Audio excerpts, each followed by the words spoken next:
roundabout made of two 2-foot timbers, the tie beams and struts being placed above them, and directly over the shafts of the columns and the antae and the walls of the pronaos, hold up one gable roof along the entire basilica and another one from the middle of it, over the pronaos of the temple. 10. Thus the gable tops run in two directions, like the letter T, and give a beautiful effect to the outside and inside of the main roof. Further, by the omission of an ornamental entablature and of a line of screens and a second tier of columns, troublesome labour is saved and the total cost greatly diminished. On the other hand, the carrying of the columns themselves in unbroken height directly up to the beams that support the main roof seems to add an air of sumptuousness and dignity to the work. Chapter 2. The Treasury, Prison, and Senate House. 1. The treasury, prison, and senate house ought to adjoin the forum, but in such a way that their dimensions may be proportionate to those of the forum. Particularly the senate house should be constructed with special regard to the importance of the town or city. If the building is square, let its height be fixed at 1 1/2 times its breadth, but if it is to be oblong, add together its length and breadth, and having got the total, let half of it be devoted to the height up to the coffered ceiling. 2. Further, the inside walls should be girdled at a point halfway up their height with coronae made of woodwork or of stucco. Without these, the voice of men engaged in discussion there will be carried up to the height above, and so be unintelligible to their listeners.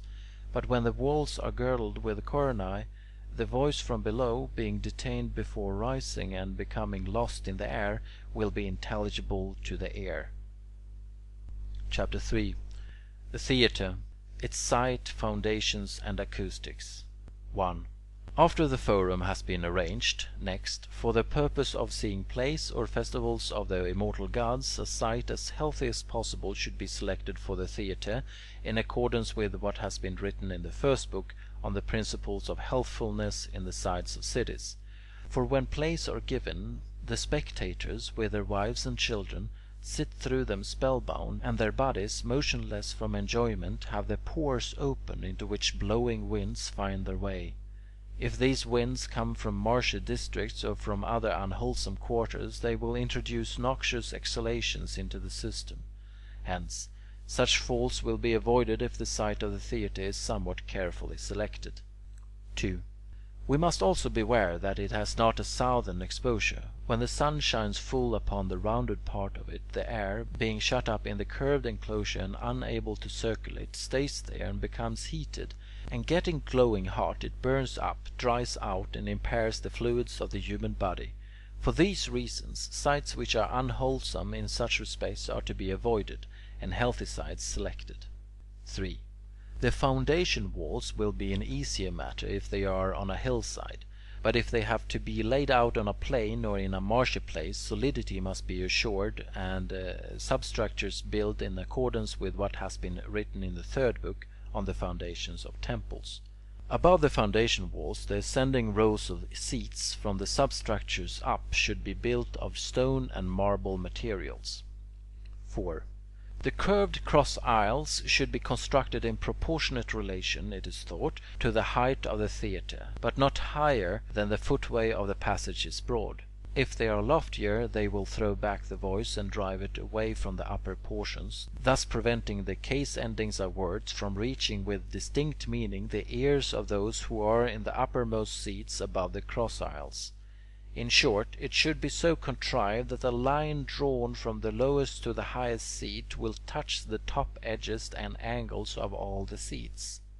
Thus the voice will meet with no obstruction. 5.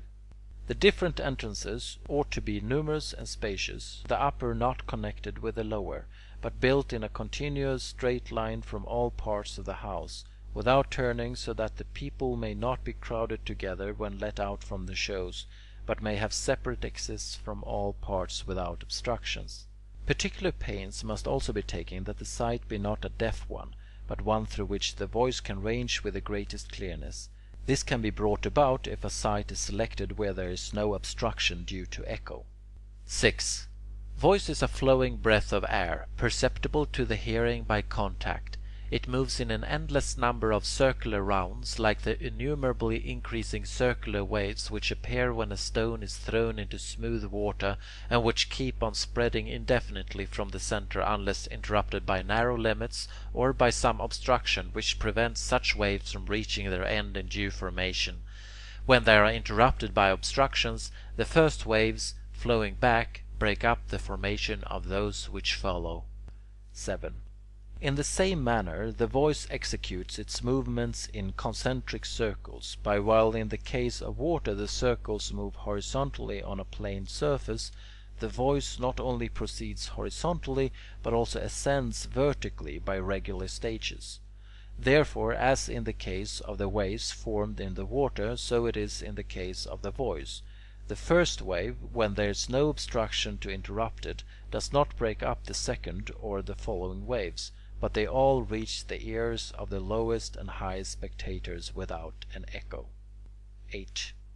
Hence the ancient architects, following in the footsteps of nature, perfected the ascending rows of seats in theatres from their investigations of the ascending voice, and, by means of the canonical theory of the mathematicians and that of the musicians, endeavoured to make every voice uttered on the stage come with greater clearness and sweetness to the ears of the audience.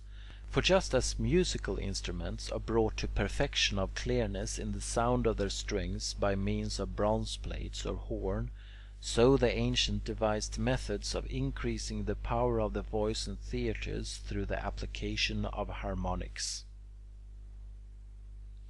End of Book 5, Chapter 3.